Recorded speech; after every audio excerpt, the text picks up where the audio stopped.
नमस्कार मित्रों, आज अध्याय 1 में हमारा टॉपिक है पेकिंग घनत्व। पेकिंग घनत्व को पढ़ने से पहले हमने यूनिट सेल पढ़ चुके हैं, इकाई सेल।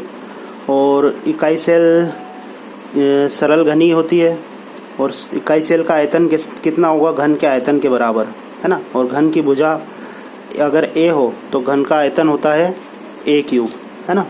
तो जैसे ये घन हमें दिखाई दे रहा है, इसकी भुजा, सभी भुजाएं a अगर a है तो इस घन का आयतन कितना हो जाएगा, a क्यूब।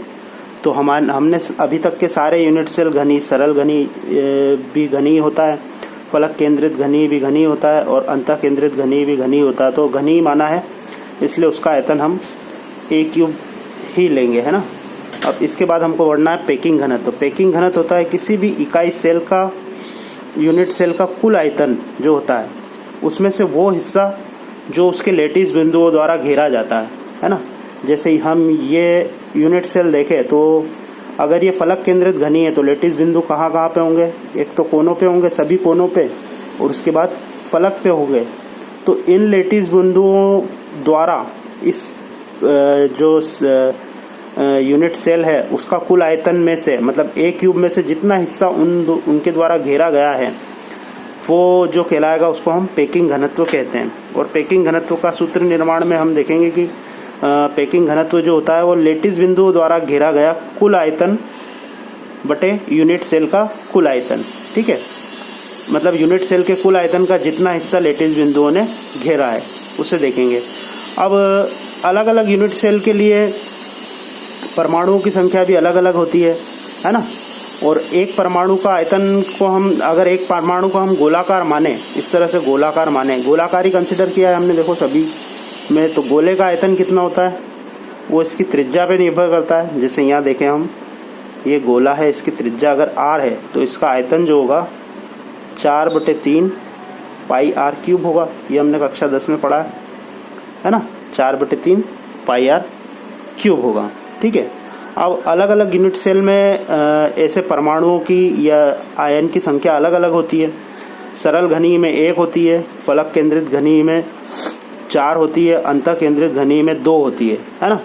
तो लेटिस बिंदुओं द्वारा घेरा गया आयतन और उनकी संख्या पे भी निर्भर करेगा, है ना। तो इसको हम लिख सकते हैं परमाणुओं की संख्या Z गुणित एक परमाणु का आयतन, या ऐसे लिखें लेटिस बिंदुओं की संख्या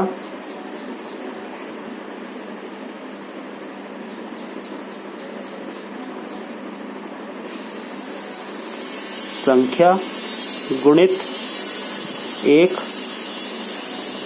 परमाणु या लेटिस बिंदु का आयतन बटे यूनिट सेल का कुल आयतन, है ना, इसके बराबर हो जाएगा ये, ठीक है। लेटिस बिंदुओं की संख्या को हम Z से निरूपित कर दें।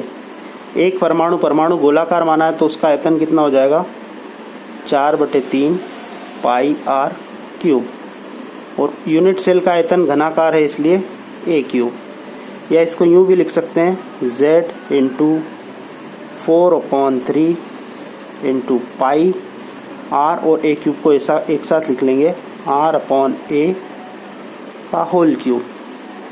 ये भी हमारा एक सूत्र हो सकता है, ठीक है।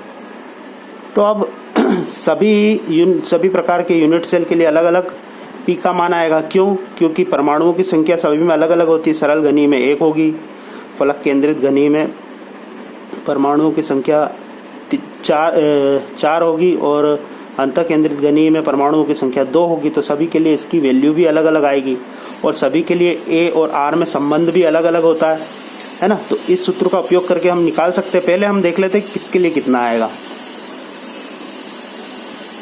और इसको हम परसेंटेज में निकालते हैं तो इसमें गुणा कर देंगे 100% का, ठीक है। तो सरल घनी के लिए यह आता है 52.3%, है ना। फलक केंद्रित के लिए 74% और अंतः केंद्रित के लिए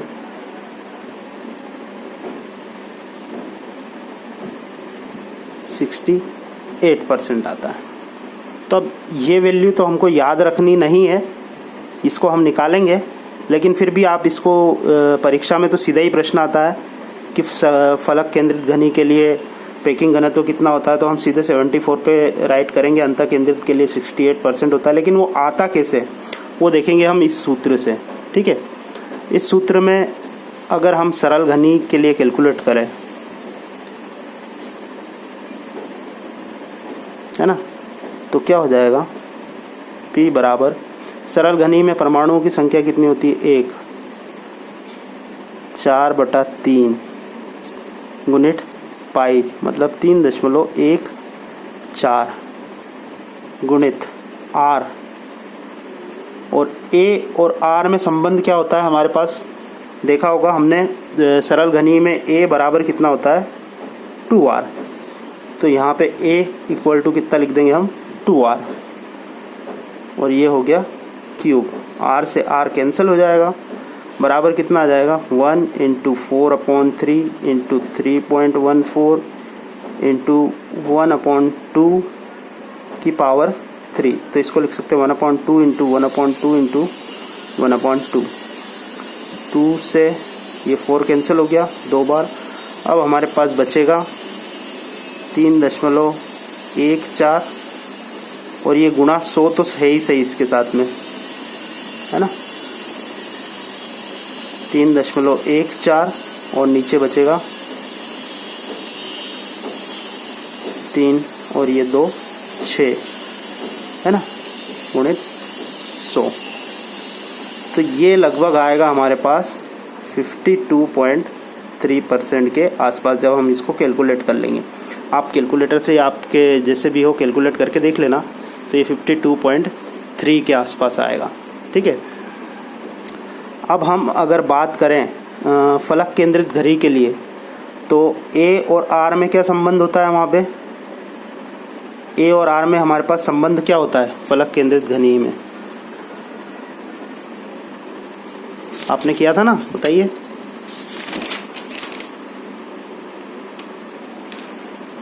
अरे ये देखिए, यहाँ से फिर से कैलकुलेट कर लेंगे हम। ये जो डायगोनल है ये R + R + R + R कितना हो गया, 4R, है ना। इस त्रिभुज में हम पाइथागोरस की प्रमेय लगा दें, तो त्रिभुज में पाइथागोरस की प्रमेय से क्या हो जाएगा, कर्ण का वर्ग बराबर लंब का वर्ग धन आधार का वर्ग। कर्ण कितना हो गया, 4R का वर्ग बराबर लंब यानी A का वर्ग धन आधार, यानी आधार भी A ही है, A का वर्ग, है ना। तो कितना हो गया, 4R का पूरे का 4R का वर्ग कितना हो गया, ये 16R² बराबर 2A², है ना। तो A² बराबर कितना हो जाएगा, 16R² बटे 2। तो A² बराबर कितना हो जाएगा, ये कट जाएगा 8 बार, तो 8R²। तो A बराबर कितना हो जाएगा, √8R, या A बराबर कितना हो जाएगा, इसमें से 2 बाहर आ जाएगा, 2√2 × R। तो ये वैल्यू हम रख देंगे, तो किसके लिए आ जाएगा, फलक केंद्रित घनी के लिए। ठीक है, आ गया समझ में। इसी प्रकार हम अंतः केंद्रित घनी के लिए भी निकाल सकते हैं। तो इस सूत्र में A और R के संबंध दोनों के लिए रख के और आप निकाल सकते हैं। आप कैलकुलेट कर लीजिएगा, और उसके बाद जो रिजल्ट आए उसका फ़ोटो खींच के ग्रुप में सेंड कर दीजिएगा।